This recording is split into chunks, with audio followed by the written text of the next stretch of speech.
ప్రధాని ప్రకటించిన పొదుపు ప్రణాళికను పాటించి దేశ భవిష్యత్తును కాపాడుకుందామని పౌరులకు ఎమ్మెల్యే విష్ణుకుమార్ రాజు పిలుపునిచ్చారు.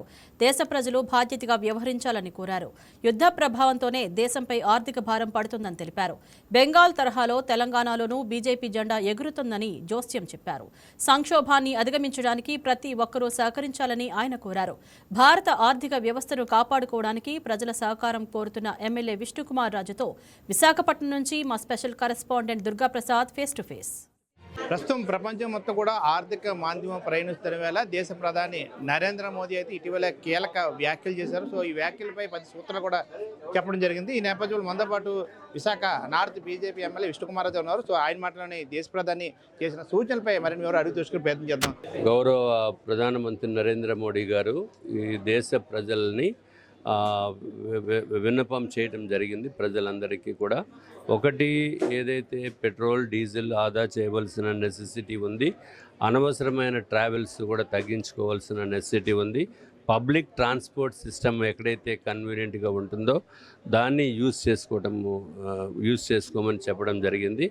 ఇది ఒకటే కాకుండా ఏదైతే బంగారము ఉందో ఆ బంగారం కూడా సంవత్సరం కాలము ఎవరు కొనకండి అని చెప్పి విన్నవించడం జరిగింది. దానికి కారణం ఏంటంటే మన ఫారెన్ రెవెన్యూస్ మన దగ్గర నుంచి తరలి వెళ్ళిపోయే పరిస్థితి ఉంది. కాబట్టి ఈ విధమైన జాగ్రత్తలు మనం తీసుకోవాలి అనే ఉద్దేశంతో ప్రధానమంత్రి నరేంద్ర మోడీ గారు చెప్పి, ఆయన ఏదైతే దేశంలోనే కాకుండా ప్రపంచంలో అత్యంత ఉన్నతమైన వ్యక్తి, వారికి సెక్యూరిటీ పరంగా ఎన్నో వెహికల్స్ కాన్వాయ్ కింద ఉంటుంది. అటువంటి కాన్వాయ్ని కూడా కేవలము 2 వెహికల్స్ తోటే వారు వెళ్తూ, అట్లాగే మన గౌరవ ముఖ్యమంత్రి గారు కూడా 50% కాన్వాయ్లో వెహికల్స్ని తగ్గించమని చెప్పి వారు చెప్పడం జరిగింది. వ్యాఖ్యలపై వైసీపీ నేతలు కొన్ని విమర్శలు చేస్తున్నారు. ఇటీవల పేరు నాని కూడా మాట్లాడడం జరిగింది. మీరేం చెప్తారు?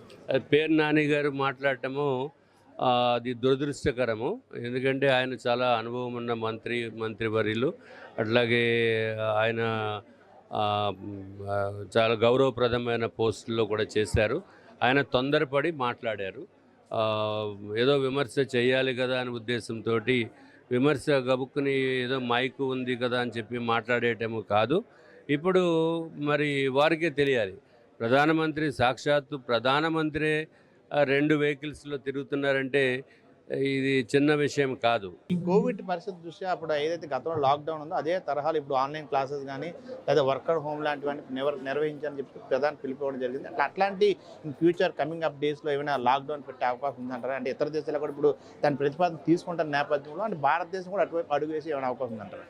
ఇప్పుడు మనకి ఎప్పుడైతే ఇజ్రాయెల్ ఇరాన్ వారు ఏదో ఒక 10 రోజుల్లో ముగిసిపోతుంది అని సామాన్యులు అందరూ కూడా అనుకోవటం జరిగింది. కానీ అది ఎక్స్టెండ్ అయిపోయి చాలా కాలం అవుతుంది. అది ఎప్పటికీ క్లోజ్ అవుతుందో కూడా తెలియనటువంటి పరిస్థితుల్లో మనకి మ్యాక్సిమం వచ్చే ఆయిల్ ప్రొడక్ట్స్ అన్నీ కూడా అక్కడి నుంచే రావాలి.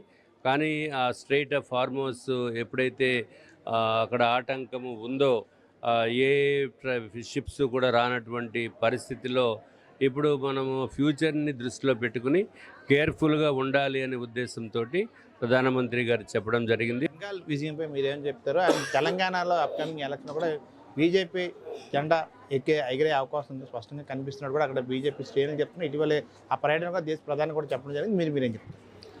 డెఫినెట్గా భారతదేశంలో గొప్ప విజయము వెస్ట్ బెంగాల్లో భారతీయ జనతా పార్టీ గెలవటము.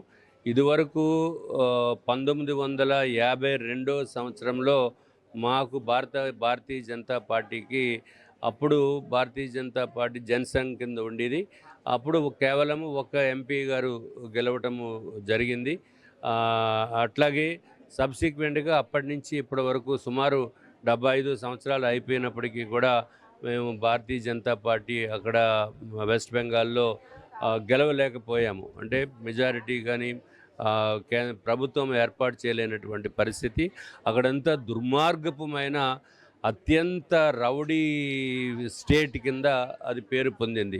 ఎందుకంటే అక్కడ టీఎంసీ కార్యకర్తలు, అట్లాగే అది ఇదివరకు మన ప్రభుత్వంలో ఆంధ్ర రాష్ట్రంలో ఏదైతే వైఎస్ఆర్సీపీ నేతృత్వంలో ఉన్నారో, నేతృత్వంలో పనిచేసిన కార్యకర్తలు కానీ వాళ్ళు నాయకులు కానీ ఇంత దౌర్జన్యానికి మాత్రం పాల్పడలేదు. అసలు వీరికి వాళ్ళకి సంబంధం లేదు. అంత దారుణమైన పరిస్థితులు అక్కడ వెస్ట్ బెంగాల్లో ఉన్నాయి.